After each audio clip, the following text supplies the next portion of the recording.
ሰላም ጤና ይስጥልን የተወደዳችሁ የጎ ቴሌቪዥን አድማጭ ተመልካቾቻችን እንደምን ቆያችሁን? አበይትና ትኩስ መረጃዎችን ይዘንላችሁ ቀርበናል። ለቻናላችን አዲስ ከሆናችሁ ቻናላችንን ላይክ፣ ሼር፣ ሰብስክራይብ በማድረግ አብራችሁን ቆዩ።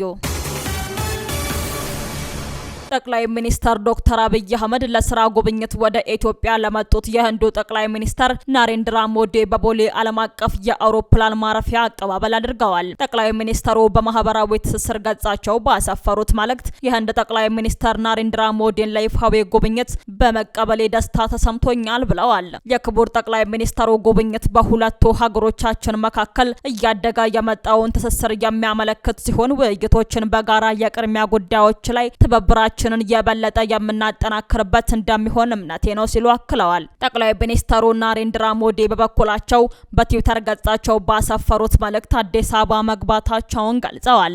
በጠቅላይ ሚኒስተር ዶክተር አብይ አህመድ በአውሮፕላን ማረፊያ ስለተደረገላቸው አቀባበልም አመስግነዋል። ኢትዮጵያ ታላቅ ታሪክና የደመቀ ባህል ያላት ሀገር ነች ያሉት ጠቅላይ ሚኒስተሩ ህንድና ኢትዮጵያ ጥልቅ የሆነ የስልጣኔ ትስስር እንዳላቸውም ጠቁመዋል። በተለያየ ዘርፍ ያለንን አጋርነት የበለጠ ለማጠናከር ከኢትዮጵያ አመራር ጋር ለመወያየት ተዘጋጅቻለሁ ሲሉም ገልጸዋል። የሁለቱ የብሪክስ አባል ሀገራት መሪዎች በሁለትዮሽና በዓለም አቀፍ ጉዳዮች ዙሪያ እንደሚነጋገሩም ይጠበቃል። ህንድ ጠንካራ የኢትዮጵያ የንግድና ኢንቨስትመንት አጋር ስትሆን 650 በላይ የሀገሪቱ ኩባንያዎቹ በኢትዮጵያ የኢንቨስትመንት ፍቃድ ወስደው እየሰሩ ይገኛሉ ተብሏል። ህንድ እንደ አውሮፓውያን አቆጣጠር በ2024 እና 2025 476.81 ሚሊዮን የአሜሪካ ዶላር ዋጋ ያለውን ሸቀጣ ሸቀጥ ወደ ኢትዮጵያ በመላክ ከጠንካራ የንግድ አጋሮች መካከል ተቀዳሚዎቹ ተርታም ትሰለፋለች። በመጀመሪያው ቀን ጉብኝታቸውም የሁለቱ ሀገሮች ግንኙነት ይበልጥ በመሻሻል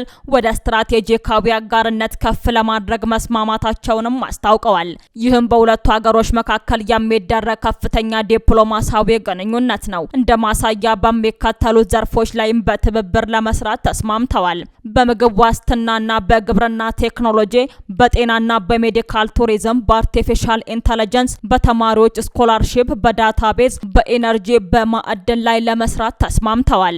በዕለቱም ጠቅላይ ሚኒስተር ዶክተር አብይ አህመድ ለህንዱ ጠቅላይ ሚኒስተር ናሬንድራ ሞዲ በኢትዮጵያና በህንድ መካከል የሁለትዮሽ ግንኙነትን በማጠናከር ረገድ ላበረከቱት ልዩ አስተዋጽኦና የላቀ አመራር የኢትዮጵያን ታላቅ የክብር ኒሻን ማለትም የሀገሪቱን ከፍተኛ ሽልማት ተበርክቶላቸዋል። ጠቅላይ ሚኒስተር ናሬንድራ ሞዲ በኢትዮጵያ በነበራቸው ቆይታም በህዝብ ተወካዮችና በፌዴሬሽን ምክር ቤት የጋራ ስብሰባ ላይ ንግግር አድርገዋል። በጉብኝታቸው ወቅትም የህንዱ ጠቅላይ ሚኒስተር ናሬንድራ ሞዲ በአድዋ ድል መታሰቢያ የአበባ ጎንጎን አኑረዋል። ጠቅላይ ሚኒስተሩ የመላ ጥቁር ህዝቦች የነጻነት ተምሳሌት የሆነውን የአድዋ ድል መታሰቢያም ጎብኝተዋል። የናሬንድራ ሞዲ የኢትዮጵያ ጉብኝት የኢትዮጵያና ህንድን የቆየ ታሪካዊ ዲፕሎማሲያዊ ግንኙነትን ወደ ላቀ ስትራቴጂካዊ ግንኙነት የሚያሸጋግር ነው። ኢትዮጵያና ህንድ በዲፕሎማሲያዊ፣ በኢኮኖሚ፣ በባህል ግንኙነት የረጅም ጊዜ ታሪክ አላቸው። በመጨረሻም የህንዱ ጠቅላይ ሚኒስተር ናሬንድራ ሞዲ ለተበረከተላቸው የኢትዮጵያ ታላቅ ክብር ኒሻን ለኢትዮጵያ ህዝብና መንግስት ምስጋና አቅርበዋል። ጠቅላይ ሚኒስተሩ በማህበራዊ ትስስር ገጻቸው ባጋሩት መልእክት በዓለም ላይ ካሉት ጥንታዊና ሀብታም ስልጣኔዎች አንዱ በሆነው ሀገር መከበር እጅግ በጣም ኩራት የሚንጸባረቅበት ነው ብለዋል። ይህ ክብር ባለፉት ዓመታት ሀገራችንን ለቀረጹና ላጠናከሩት ስፍር ቁጥር ለሌላቸው ህንዳውያን ነው ሲሉም ገልጸዋል። ህንድ ተቀያሪ የሆኑ ዓለም አቀፍ ተግዳሮቶችን ለመፍታትና አዳዲስ እድሎችን ለመፍጠር ከኢትዮጵያ ጋር ያላትን ትብብር የበለጠ ለማጠናከር ቁርጠኛ ሆና እንደምትቀጥልም አስታውቀዋል። በሙስና የተጠረጠሩ የኤሌክትሪክ ሰራተኞች በእስራት መቀጣታቸው ተሰምቷል። የኢትዮጵያ ኤሌክትሪክ አገልግሎት ከሙስናና ብልሹ አሰራር ጋር በተያያዘ በ54 ሰራተኞቹ ላይ እርምጃ መውሰዱ ተገለጸ። በ2018 በጀት ዓመት የመጀመሪያዎቹ 5 ወራት በዲጂታል አማራጮች ከህብረተሰቡ በደረሱ ጥቆማዎች መሰረት ነው እርምጃው የተወሰደው። በዚህ መሰረት 5 ሰራተኞች ከስራ ሲሰናበቱ 37ቱ የደሞዝ ቅጣት፣ 12ቱ ደግሞ ከቦታ ዝውውርና ማስጠንቀቂያ ተሰጥቷቸዋል። ተገልጋዮች በአገልግሎት አሰጣጥ ላይ የሚያጋጥሟቸውን የሙስና ተግዳሮቶች በተቋሙ የዲጂታል መተግበሪያዎች በኩል ጥቆማ መስጠታቸውንም እንዲቀጥሉ ተቋሙ አሳስቧል። በጋምቤላ ከተማ 02 ፖሊስ ጣቢያ ላይ ታጣቂዎች ድንገተኛ ተኩስ ከፍተው አንድ የፖሊስ ኮሚሽን መገደሉን ምንጮች ገልጸዋል። በከተማዋ ከረፋዱ 5 ሰዓት ጀምሮ እስከ 7 ሰዓት አካባቢ የተኩስ ልውውጥ እንደነበር ምንጮች ገልጸዋል። ይህን ተከትሎ ሁኔታው እስኪረጋጋ በከተማዋ የትራንስፖርት እንቅስቃሴ ተከልክሏልም ተብሏል።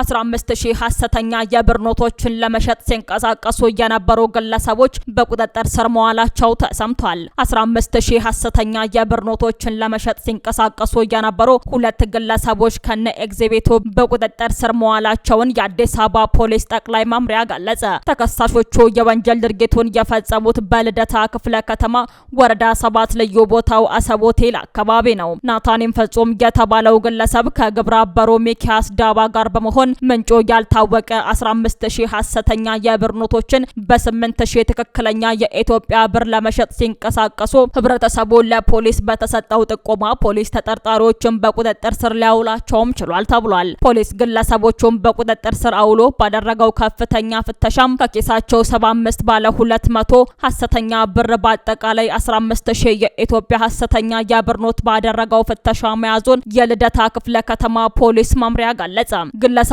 በቁጥጥር ስር ውለው ምርመራው የቀጠለ መሆኑን የገለጸው የልደታ ክፍለ ከተማ ፖሊስ መምሪያ ሐሰተኛ የብር ኖት በህብረተሰቡ ላይ የሚያሳድረውን ኢኮኖሚያዊ ቀውስ በመረዳት ፖሊስ መሰል የወንጀል ድርጊትን ለመከላከል በሚደረገው ጥረት ውስጥ ህብረተሰቡ የበኩሉን አስተዋጽኦ እንዲያበረክት ጥሪ ማቅረቡን የአዲስ አበባ ፖሊስ ጠቅላይ መምሪያ በላከው መረጃ አስታውቋል።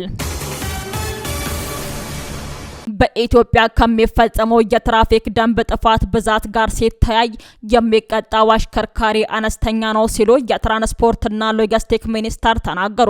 ሚኒስተሩ ይህንን የተናገሩት በህዝብ ተወካዮች ምክር ቤት መደበኛ ስብሰባ ላይ ተገኝተው ከአባላቱ ለቀረበላቸው ጥያቄ ምላሽ በሰጡበት ወቅት ነው። አሽከርካሪዎች የመንግስት ገቢ እቅድን ለማሳደግ በሚል በትራፊክ እንዲቀጡ መናገራቸውንም አስረድተዋል። አቶ ዳውድ አሽከርካሪዎች በተለይም በአዲስ አበባ የመንግስት ገቢ ለማሳደግ በሚል እቅድ አሽከርካሪዎች እንቀጣለን የሚል ቅሬታም እንደሚያቀርቡ ጠቁመዋል። ከፍተኛ ገቢ ለማግኘት እንደሚታቀድ እቅዱን ለማሳካት ደግሞ በወሩ አሊያም በአመቱ መጨረሻ ላይ ብዙ አሽከርካሪዎች እንደሚቀጡ ይናገራሉ። እውነቱ ይህ የደንብ ማስከበር ሂደት የትራፊክ ስርዓቱን ለማስከበር ነው ወይስ ገቢ እንዲጨምር ነው? ግባቸው የት ነው ሲሉም ተጠይቀዋል። ለጥያቄው ምላሽ የሰጡት የትራንስፖርትና ሎጂስቲክ ሚኒስተር በእኛ እምነት ቅጣት ነው የሌለው ሲሉም መልሰዋል። ስላልተቀጣ ነው ሰው የሚያጠፋው ያሉት ሚኒስተሩ የምናሽከረክር ሰዎች ብንታዘብ ሰው መብራት አያከብርም፣ የሚቆጣጠር ትራፊክ ከሌለ ቀይ መብራትም ይጣሳል ሲሉ ተናግረዋል።